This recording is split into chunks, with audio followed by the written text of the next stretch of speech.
In 2016, millennial turnout increased for nearly every racial group except for Black millennials. Pew Research found white, Asian, and Hispanic millennials turned out at higher rates than they did in 2012.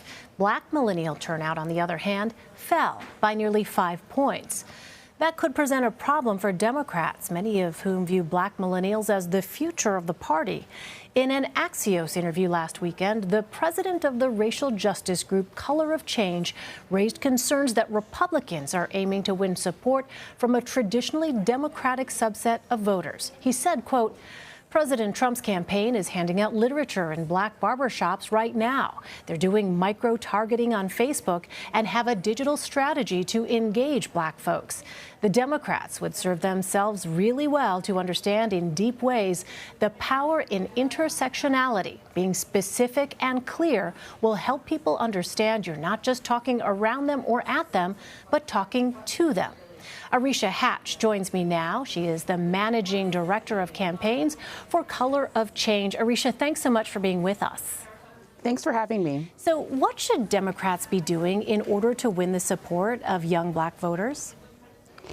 Democrats can do a lot of things. I think in this election cycle specifically, Black voters and Black millennials want to hear Democratic candidates speaking explicitly to Black voters and explicitly about policy proposals and agendas that actually help to not only reduce mass incarceration and discriminatory policing, but also that are working to address the racial wealth gap that many of us face. So you mentioned those issues. What other specific issues is your organization focusing on ahead of the 2020 election?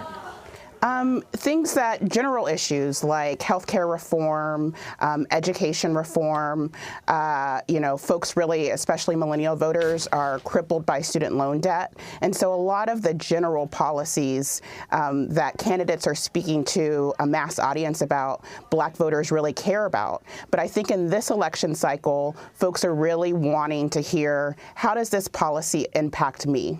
How does this actually address some of the specific types of discrimination that Black people are facing? And will Color of Change be endorsing a presidential candidate this election cycle? We're still undecided about whether to endorse a candidate. It's a very wide field. We fundamentally believe that any candidate that Democrats will select will be better than President Donald Trump. And so what we're doing is really focused on talking and engaging Black voters, Black millennial voters especially, many of whom are not even engaged by the candidates or the campaigns, trying to expand the Black electorate this cycle. Yeah, are there any candidates specifically so far that you think are actually doing a good job in connecting with young Black voters in particular? Well, we've definitely seen strides made in the last presidential election cycle. It was enough for a Democratic candidate just to say Black Lives Matter.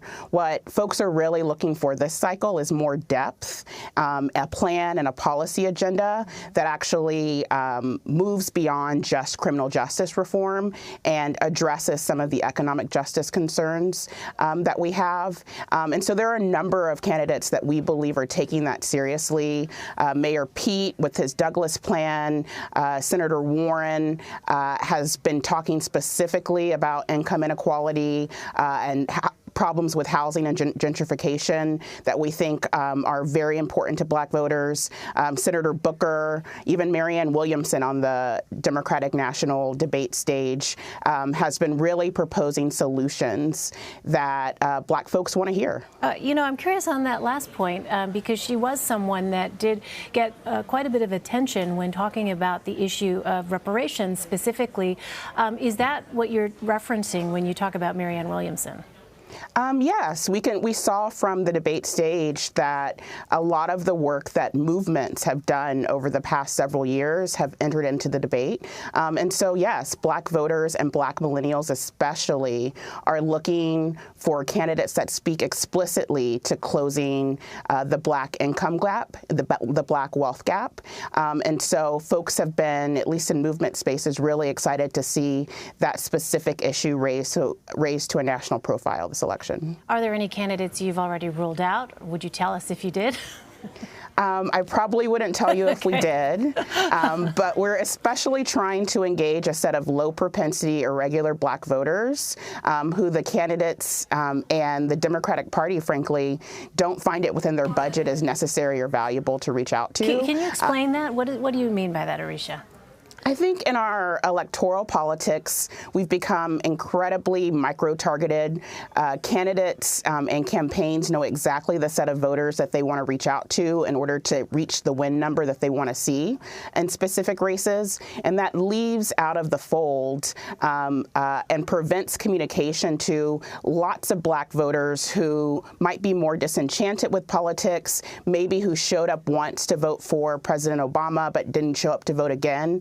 And so what we're really hoping is that the campaigns will take seriously the need to talk to all black voters, not just the most regular voters. So you mentioned earlier Mayor Pete Buttigieg. The Chicago Tribune reported that he had a, quote, overwhelmingly white crowd at an event on Chicago's South Side Tuesday night. For people who aren't aware, it's a predominantly African-American area of Chicago. How important is it, Arisha, for campaigns to generate support with black voters early on, or can it be built up over time? It's incredibly important for candidates to be engaging black folks early and bringing them into their campaigns and into the fold. I think what we're seeing right now is that there's such a large candidate base. Lots of folks haven't dropped out of the race yet.